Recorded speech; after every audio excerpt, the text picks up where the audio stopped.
Hi guys, welcome back to my channel. So I'm here today with another story time video because they are requested so much, and I honestly don't know why I haven't thought of telling you guys this story before, because I have told so many people. I get so many questions about it in person, not so much through YouTube, because what I'm going to be talking about you can't really see on camera, but you can see it, you know, if you look at me in person.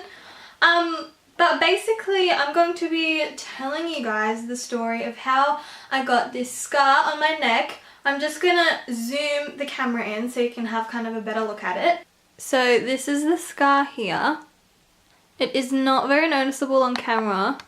Okay, now you can see it, and it's really weird, it moves when I talk. But this is the scar here on my neck. I'm not sure how noticeable it is on camera, but you know, if you can see it, you can see it. But basically today I'm going to be telling you the story of how I got that scar on my neck.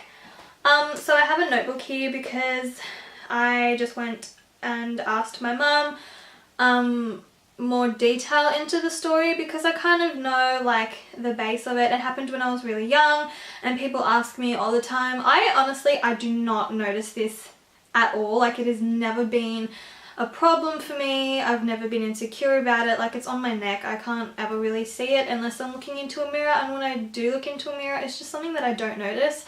And people only really notice it if I'm like looking up at something, or if I laugh when I put my head back. They're like, oh my god, what's that from? And then I tell them a short version of this story. So I decided to go and ask my mum a little bit more detail, and I've written some stuff down, so this is where I'm getting all my information from. So basically this happened when I was about 2 years old, and my mum said my nan actually found it. My mum was at work and my nan was babysitting me, and then when she got home she said to her, hey, did you notice this lump that Amy has on her neck? And mum obviously hadn't noticed it before, so I did have a lump on my neck.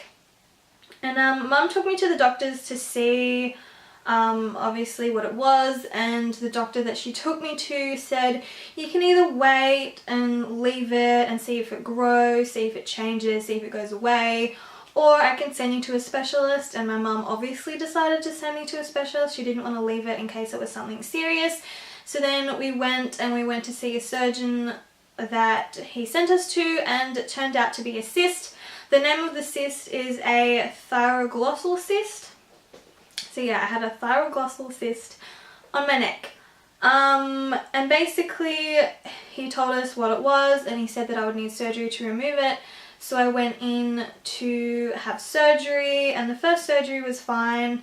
Everything went well, and then he did say that when he went in it was a little bit infected, and that there was a chance that it could come back later because he couldn't get all of it out.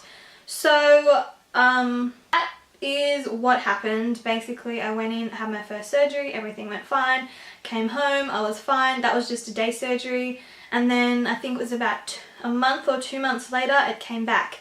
So after it came back I went in for a second surgery to get it removed again, and this time the surgery itself went fine. Like, they got it all out and everything, but then that was an overnight stay, so I had to stay overnight for that surgery. And then I came home the next day, and the doctors basically told my mum when they feed me to only give me soft cool food, nothing solid, obviously, because if I'm swallowing food it's going past here and it needs to be like soft and easy for me to swallow. So that night my mum decided to give me some ice cream.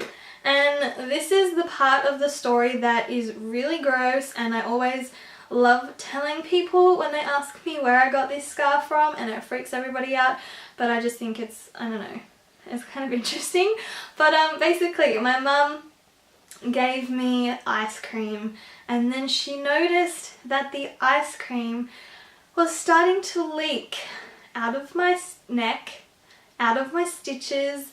Stitches were coming out, and basically I had ice cream leaking through the hole in my neck, because when they stitched it up they obviously didn't stitch it up properly, or it came undone, or I'm not exactly sure what happened, but it wasn't stitched up properly and ice cream started coming out of my neck along with some stitches and whatever else you could imagine. Obviously my parents are freaking out. They call the hospital and say, do we take her to like our local hospital? Do they want them to bring me back to the private hospital that I was at? And they said, yeah, bring her back here. So I went back to the private hospital, and obviously I was readmitted that night straight away. Back into hospital I go, and the doctors said we can either go back in and reoperate, or we can kind of try and let it heal on its own, and there was a bigger risk of something going wrong if I did go and get another surgery. So they decided to let it heal on its own, and that he said that was going to take up to a few weeks. And the doctor actually compared it to a gunshot wound in my neck. So that's pretty scary to think about. But then, yeah, after that I was being fed through IV fluids because obviously I couldn't eat or drink anything with a hole in my neck. And then after a few days or weeks I was transferred to the children's hospital, where it would obviously be more suiting for me to stay, since I was only 2 years old.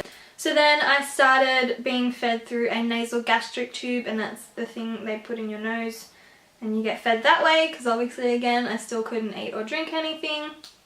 And I started losing so much weight. Basically whatever they were feeding me through the tube, they were feeding me too much, and my mum said that every time they would feed me through the tube it would get towards the end of the feed and then I would just vomit everything back up, and I couldn't keep any of the fluid down because they were giving me too much. And they kept telling her that, and she kept telling them that, and they were just continuing to feed me the same amount, and I kept vomiting everything up, so I was losing so much weight. And she told me that my great nan was basically preparing my mum for the worst, and she thought that I was going to die, but my mum said that that thought never ever crossed her mind. She knew it was serious, but she didn't think that it was that serious that I was going to die. So yeah, basically all that happened. I was in the children's hospital for about a month, I think, before everything healed up properly, and then they eventually reintroduced me to food and drinking slowly, obviously because we didn't want anything else happening here. So they kind of slowly reintroduced me to eating and drinking properly, and then I was able to go home, and I've been fine ever since. So yeah, that is the story of how I got this beautiful little scar. I'd like to say thank you to the children's hospital, because I had a lot of issues when I was young, like health-wise, with my neck, and I had pneumonia, and I had something else wrong with my stomach, and I was in the children's hospital quite a lot when I was younger. And I just want to say thank you to them, and thank you for everything that they did. And I think it is honestly such a great place for sick children to go, because they have so much to offer. The Starlight Room, the Starlight Foundation are absolutely incredible. I have always wanted to volunteer in the Starlight Foundation, but the waiting list to volunteer there is so long. But I've always kind of wanted to volunteer there just to try and give back, but I haven't had the opportunity to do that yet. But yeah, I still just want to say thank you to everybody at the Children's Hospital. And yeah, that's it for this story time. I hope that you guys enjoyed it. Sorry if I grossed you out. I usually do gross people out with that story, with the whole ice cream coming out of my neck. But yeah, that's it for this video. I hope that you guys enjoyed it.